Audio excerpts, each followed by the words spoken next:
चलिए तो बिना देर के अपना क्लास शुरू करते हैं। सारा वीवीआई क्वेश्चन पढ़ना है आज ही। एंटीबॉडी किसके द्वारा उत्पन्न किया जाता है? बी कोशिकाओं के द्वारा। लिखते चलिएगा आप लोग साथ साथ क्वेश्चन को। वेरी वेरी इंपॉर्टेंट है, पूरा कंप्लीट चैप्टर का है।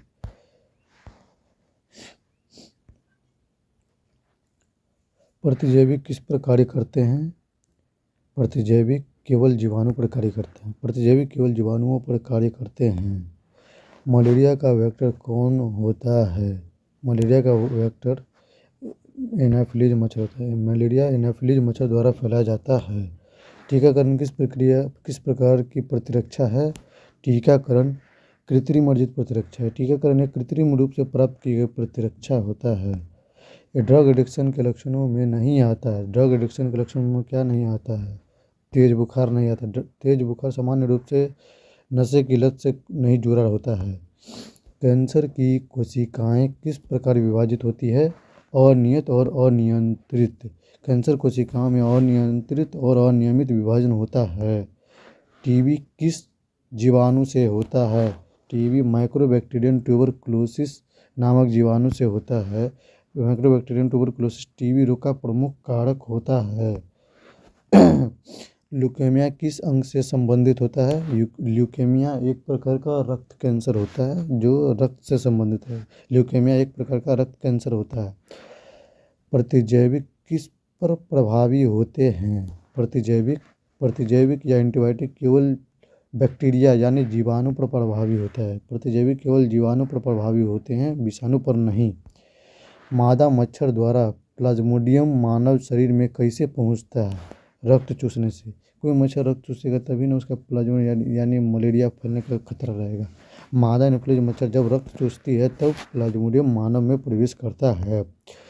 एड्स का वायरस शरीर की किन कोशिकाओं को नुकसान पहुंचाता है? एड्स का वायरस शरीर के किन कोशिकाओं को वायरस पहुंचाता है? टी लिम्फोसाइट्स कोशिकाएं या फिर टी हेल्पर कोशिका। एचआईवी वायरस टी हेल्पर कोशिकाओं को संक्रमित करता है। जन्मजात प्रतिरक्षा किस प्रकार की होती है? जन्मजात प्रतिरक्षा अविशिष्ट प्रतिरक्षा होती है। जन्मजात प्रतिरक्षा अविशिष्ट होती है और सभी रोग कारकों का प्रतिक्रिया देती है। प्रतिरक्षा कितने प्रकार के होते हैं? प्रतिरक्षा दो प्रकार के होते हैं, इन्नेट और एक्वायर्ड इम्यूनिटी। प्रतिरक्षा मुख्यतः दो प्रकार के होते हैं, इन्नेट इम्यूनिटी और अर्जित। जन्मजात यानी इन्नेट इम्यूनिटी और अर्जित यानी एक्वायर्ड इम्यूनिटी। मलेरिया फैलाने वाला मादा मच्छर कौन होता है? मलेरिया फैलाने वाला मादा मच्छर कौन होता है? एनाफिलीज मच्छर। मादा एनाफिलीज मच्छर मलेरिया के परजीवी को फैलाता है। टीकाकरण का मुख्य उद्देश्य क्या है? प्रतिरक्षा प्रदान करना। टीकाकरण शरीर में प्रतिरक्षा शक्ति को सक्रिय कर रोगों से रक्षा करता है। ड्रग एडिक्शन के कारण कौन सा अंग सबसे अधिक प्रभावित होता है? ड्रग एडिक्शन के कारण कौन सा अंग सबसे अधिक प्रभावित होता है? तो मस्तिष्क। नशीले पदार्थ का सीधा प्रभाव मस्तिष्क पर होता है। टी कोशिकाओं का परिपक्वन कहाँ होता है? टी कोशिकाओं का परिपक्वन कहाँ होता है? टी कोशिकाओं का परिपक्वन थाइमस में होता है। थाइमस ग्रंथि में टी कोशिकाओं का परिपक्वन होता है। लिखते चलिएगा आप लोग। वेरी वेरी इंपॉर्टेंट है, पूरा कंप्लीट चैप्टर का है।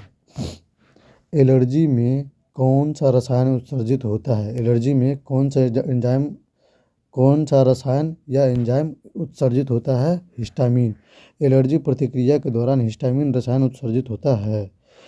एड्स का पूर्ण रूप क्या है? ये तो आप सभी जानते ही होंगे। एड्स का पूर्ण रूप क्या है? एक्वायर्ड इम्यून डिफिशिएंसी सिंड्रोम होता है, ये सब नहीं।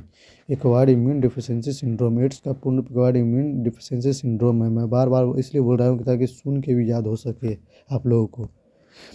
टीबी का मुख्य लक्षण क्या है? टीबी यानी ट्यूबरकुलोसिस बीमारी का मुख्य लक्षण क्या है? टीबी में बार बार खांसी होता है और खखार निकलता है, उसमें खून भी निकलता है, तो खांसी और बलगम आंसर होगा। टीबी में रोगी को लगातार खांसी आती है, कभी कभी खून भी आता है। टीबी रोग का कारक जीवाणु है माइक्रोबैक्टीरियम ट्यूबरकुलोसिस।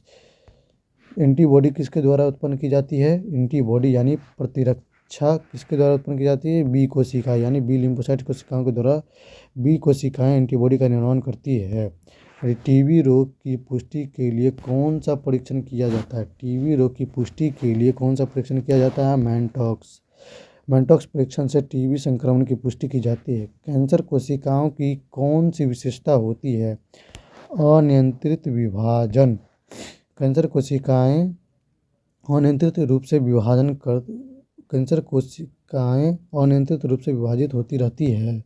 इन्फ्लुएंजा का कारण क्या है? इन्फ्लुएंजा एक वायरस जनित रोग होता है। वायरस से होता है इन्फ्लुएंजा रोग। इन्फ्लुएंजा रोग विषाणु जनित यानी वायरस इफेक्टेड डिजीज होता है। एलर्जी किस कारण होता है? एलर्जी किस कारण होता है?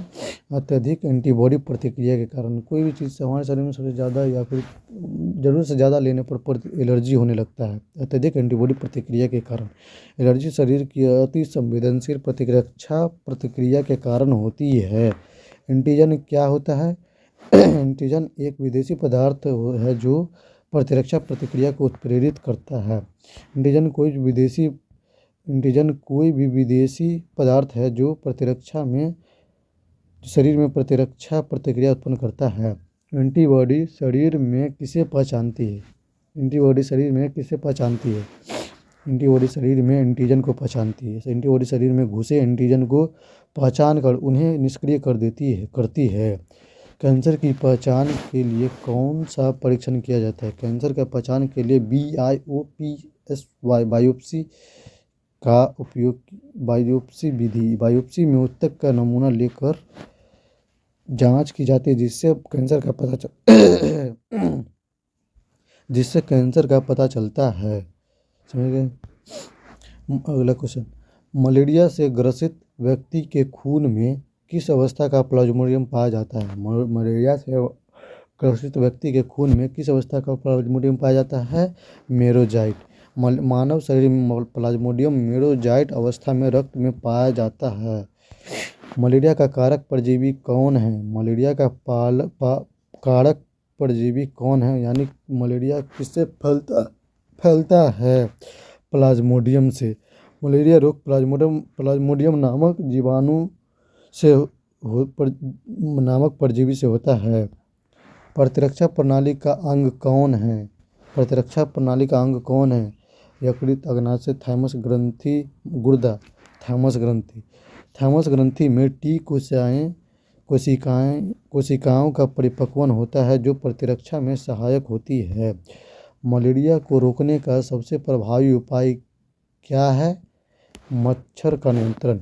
मलेरिया मच्छरों द्वारा फैलता है, अतः मच्छर नियंत्रण सर्वोत्तम उपाय है। HIV वायरस शरीर की किस कोशिका को संक्रमित करता है? HIV वायरस शरीर की किस कोशिका को संक्रमित करता है? टी लिम्फोसाइट्स या फिर टी हेल्पर कोशिका को संक्रमित करता है। HIV वायरस CD4 रिसेप्टर वाली टी हेल्पर कोशिकाओं को संक्रमित करता है। थोड़ा फास्ट बोलना पड़ रहा है। विषाणु जनित रोग का उदाहरण क्या है? TB, malaria, AIDS, typhoid. विषाणु जनित रोग का उदाहरण एड्स होता है। एड्स एक विषाणु जनित रोग है यानी वायरस इफेक्टेड डिजीज है जो HIV वायरस से होता है। HIV का पूरा नाम ह्यूमन इम्यून डिफिशिएंसी वायरस और एड्स का तो देख ही लिया आप। प्रत्येक प्रकार की एंटीबॉडी एक विशेष एंटीजन को पहचानती है, यह किस सिद्धांत को दर्शाता है? प्रत्येक प्रकार की एंटीबॉडी एक विशेष एंटीजन को पहचानती है, किस सिद्धांत को दर्शाता है? ताला चाबी सिद्धांत। प्रत्येक एंटीबॉडी केवल एक एंटीजन से प्रतिक्रिया करती है, इसे ताला चाबी सिद्धांत कहते हैं। सर्पदंश का उपचार कौन सी विधि से किया जाता है? सर्पदंश का उपचार कौन सी विधि से किया जाता है? एंटीवेनम से। यानी सांप के विष के विरुद्ध यानी सांप के काटने पर एंटीवेनम का उपयोग किया जाता है। सांप के विष के विरुद्ध एंटीवेनम का उपयोग किया जाता है। तो मेरा क्वेश्चन यहीं पर ख़त्म हुआ। आप लोग इसे पूरा नोट कर लीजिएगा। मैं इसे फास्ट में बोल रहा हूँ। ये सारा BBI कंप्लीट चैप्टर का हो गया मेरा ख़त्म, human health and disease chapter.